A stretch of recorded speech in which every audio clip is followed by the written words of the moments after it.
Hello and welcome to Barnestorm PDGM training.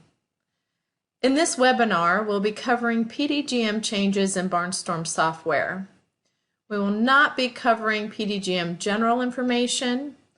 If you do need that information, you can refer to CMS materials, including the webinars that they've published for that information. We will take questions via chat. The material will be posted on YouTube and Barnestorm Knowledge Base. One of the main changes with PDGM is episode timing.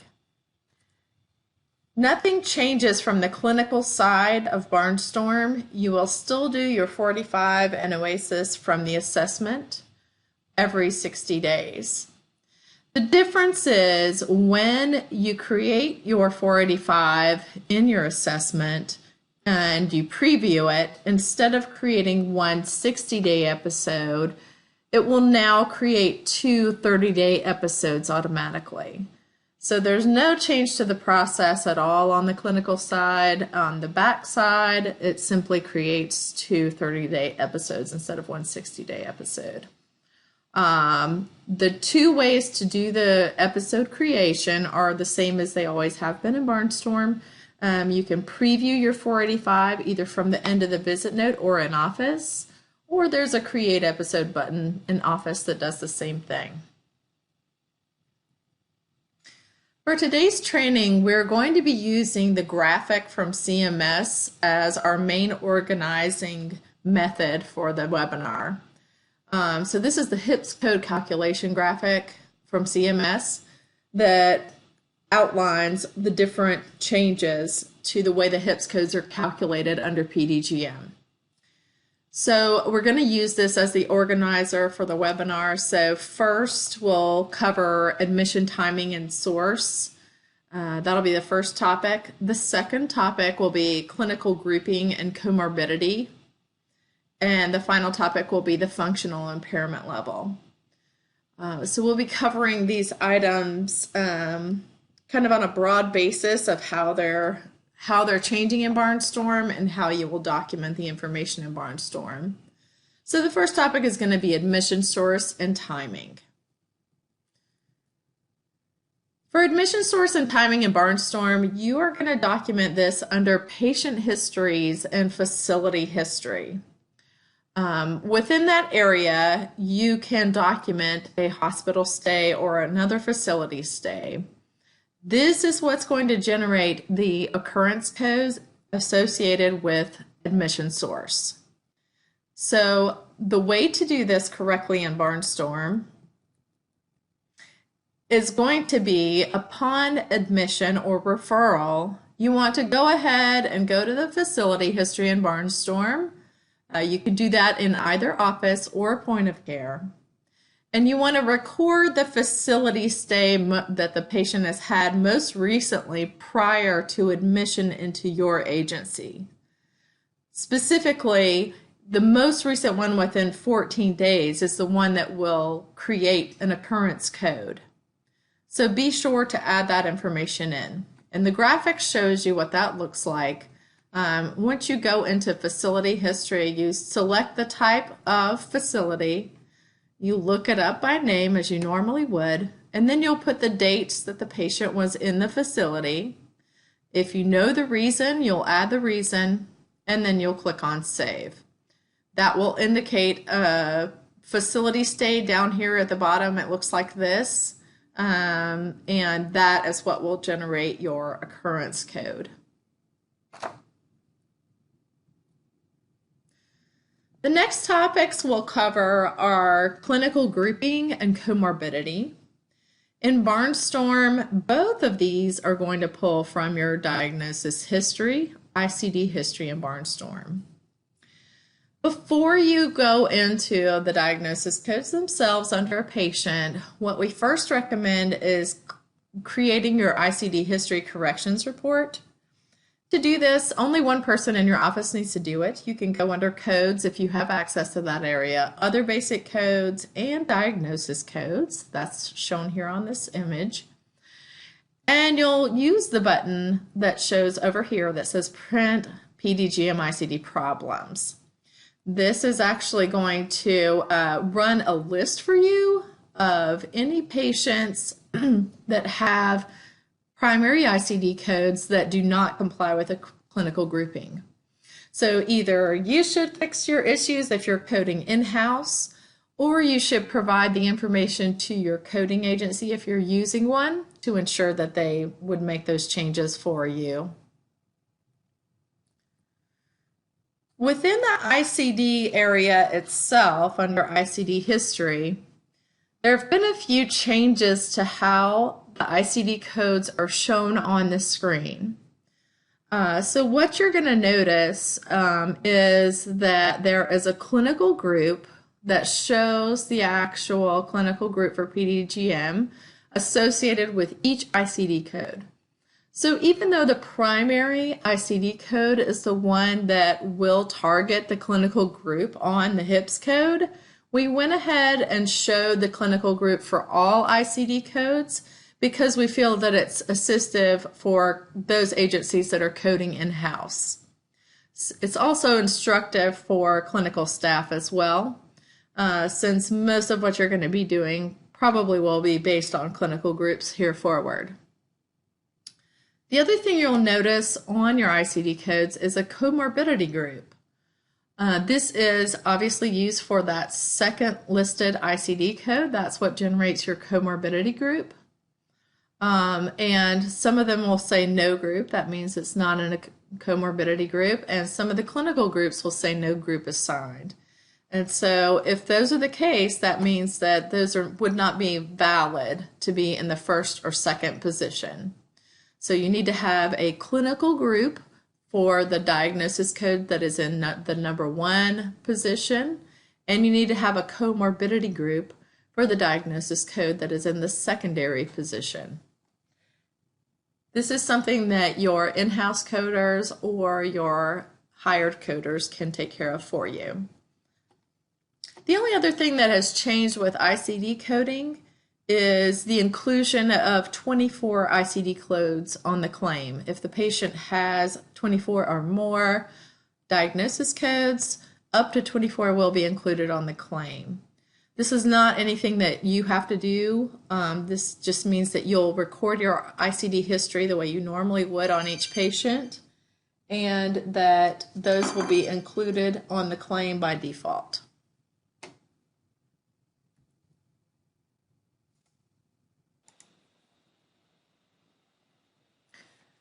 So if we look at the ICD history screen in Barnestorm, and the clinical groupings are going to be shown on this screen now. First of all, right above where you put in the ICD code initially, you will see a pull down. This pull down is going to show each of the clinical groups in PDGM. What this pull down does is it narrows down the code search. So for example, if I selected clinical group C, wound, then when I come in to do the search, it's only going to allow me to find codes that are within that clinical group. So it won't allow me to choose a code that is not in a clinical group. In other words, every single code will be narrowed down so that you can only pick one that's in a group. And then once you save the code as you normally would, the clinical group will show up down at the bottom on the list. The same thing is true also for comorbidities. Those will show up down there as well. And then the last thing that's going to show up here at the very top of your screen, you will have a LUPA indicator. It shows the Oasis state that is being used to pull that number for you.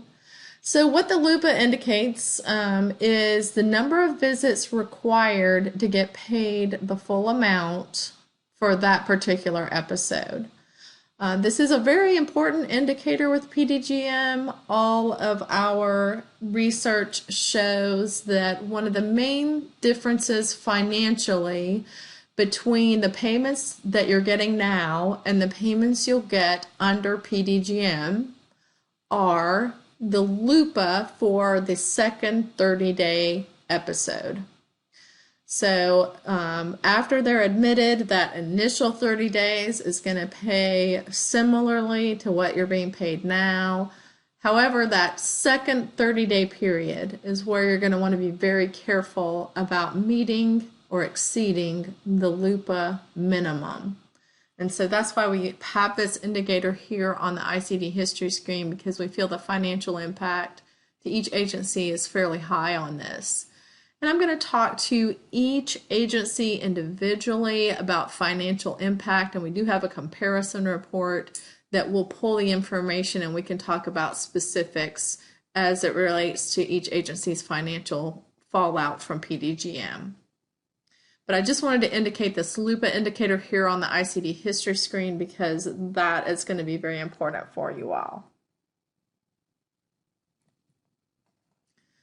Another important thing to note about ICD history, as you know, in the ICD history screen in Barnestorm, you do have the ability to make historical dates. What that does, normally the first date that's listed there is the admission date for a given patient.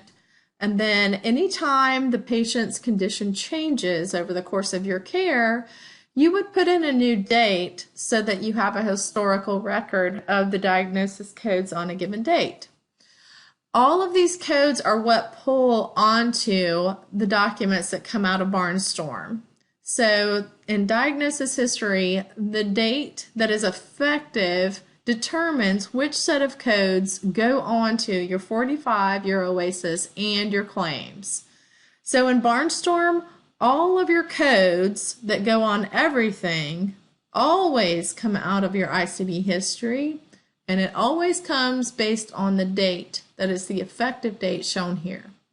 So the reason this is important is because with PDGM, if you need to change the coding, or if you have a coding company working for you, once you send in a claim with one set of codes, you may want to, if you go in to do a change, or if you have your coders go in to do a change, go ahead and have them put in a new date if the coding changes.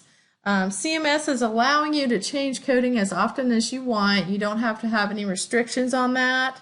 So since the coding is going to go on each claim, and it could be different for every 30 days, you do want to make sure that you keep an accurate history when you go in to change the codes. So I do recommend any change, you go ahead and put in a new date.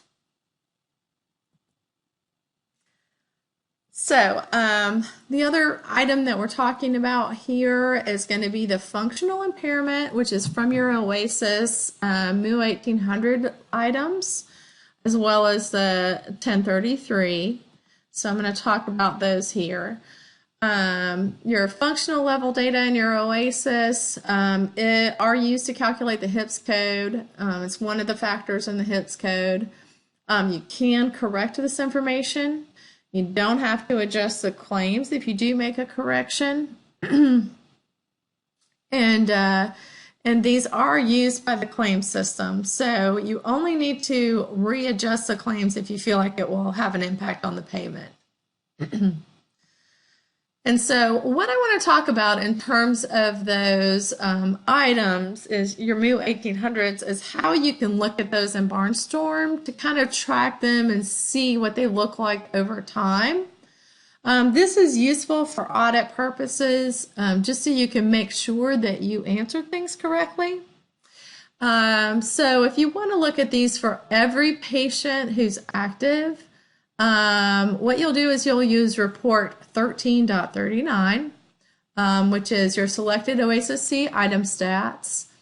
What you'll want to do is set your dates pretty broadly, maybe to a whole year, maybe to 6 months or something like that, so that you can see a comparison over time and see all of the valid answers over a given time period.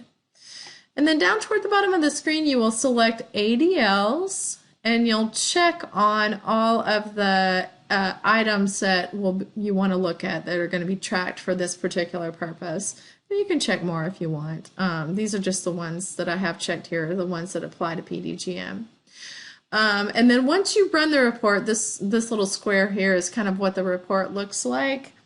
So you'll see the MU 1800 item listed up at the top, and within that column, what the numbers represent, each number is one Oasis. So, for example, this first chart that's listed here, they only have one Oasis within the time frame that the report was run. And then the second chart had two Oasis within that time frame, and the third chart had 5 of them. So on this one with 5, if I look at the MU 1810, you'll see the first answer was 2, second answer was 2, third answer was 0, fourth answer was 2, and the last answer was 0. So right off the bat there, I see that we have a little bit of inconsistency and a little bit of fluctuation. And so that would be something that I would definitely want to check as an auditor and make sure that those answers were correct, particularly on that third and fifth Oasis. So that would be my main concern looking there. The other item that will be tracked is the 1033. That item is also on this report, and you can pull that for all patients as well. So you can see all of that in one report. For clinical staff, you should all be familiar with the Oasis Compare, and that is what you would use to normally look at these items to see if anything had changed. And so you're probably familiar with this screen, but I'll explain it real quickly just in case you aren't. We've got the MU items going down over here on the left, and each column represents a different Oasis, and so you can see the scores over time. If a score gets worse over the course of the time, it will be color-coded red. If it gets better, it will be color-coded green. So in this case, there was no color change over the course of most of the time because the score stayed the same. But then here on this last one, it did get worse, and so that one is coded red there. So this is another quick way to just check and make sure whether those items have changed at all, gotten better, gotten worse, that kind of thing.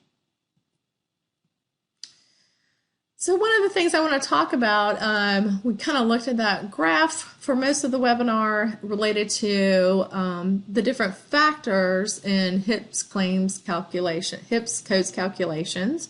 And one of the main things that has changed with this in terms of where the data is pulled from is your diagnosis codes. So instead of the diagnosis codes pulling as they used to from the Oasis, they're now going to be pulled from the claims. So the claims now include 24 diagnosis codes, but the most important ones in terms of your HIPS code calculation, as we talked about before, are your primary diagnosis, which specifies the clinical grouping. That is going to come off the claim, not the Oasis, but it will be included on the Oasis. And then your comorbidity factor, which is the secondary diagnosis code. Again, that's going to come from the claims, not the Oasis. It will be included in the Oasis, but it won't be calculated based on the Oasis. It's going to be calculated based on the claim. So the difference here is just how CMS is pulling the information. They've just changed it around a little bit so that they're pulling it off of the claim rather than the Oasis itself. One of the other major questions we're getting is on timing. CMS did release this information here about the timing in terms of date and Oasis version being used, so that you can see here. This does specify that if you do a recert between December 27th and December 31st of this year, then you will be putting in the date of January 1st, 2020. This is a one-time adjustment.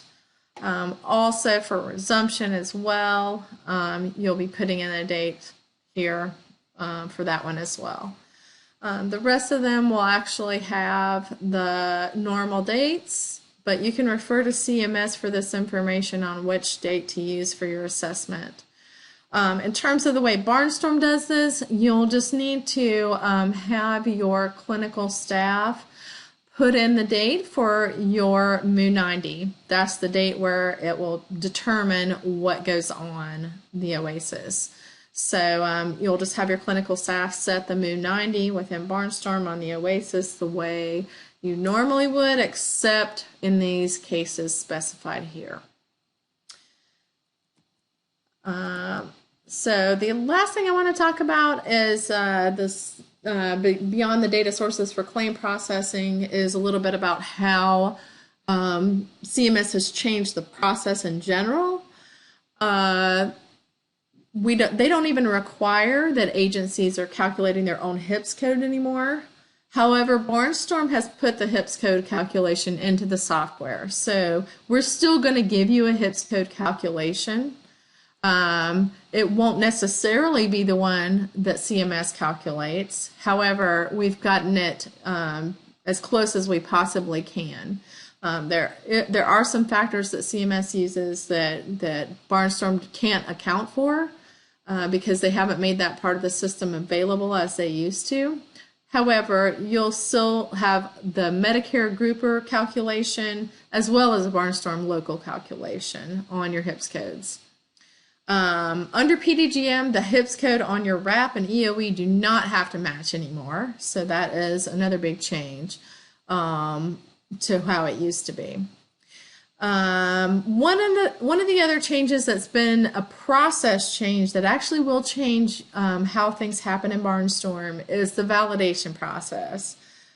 Previously, CMS provided a validation tool that could be accessed over the internet and that didn't require an upload function. However, they have changed that and they're not providing that function anymore. All they are providing for validation is a page where you can upload a file to do the validation. So that process will be changing. In Barnestorm, there is still going to be the validation, but it will take you out to a link that will be directly onto CMS so that that validation can happen there. That process is something that we will show in our knowledge base as well as on a YouTube video to follow up on so you can see what it looks like, but it's really going to just be the same button that you're used to using for validation, except that it's going to go out to a website instead. In terms of the Oasis export process, that has not changed at all. Everything is going to be exactly the same in Barnestorm. In terms of your billing process, nothing at all has changed. Only the episode length has changed. So nothing else about your billing process has changed. So again, that was our Barnestorm PDGM training. That's the overview training. We will be going more into depth with other YouTube training for clinical staff members. However, we do recommend if you haven't had PDGM training from CMS that you refer to the linked recording for the PDGM CMS training webcast, which is on this YouTube video in the notes. Thank you so much for listening, and we'll be talking to you soon.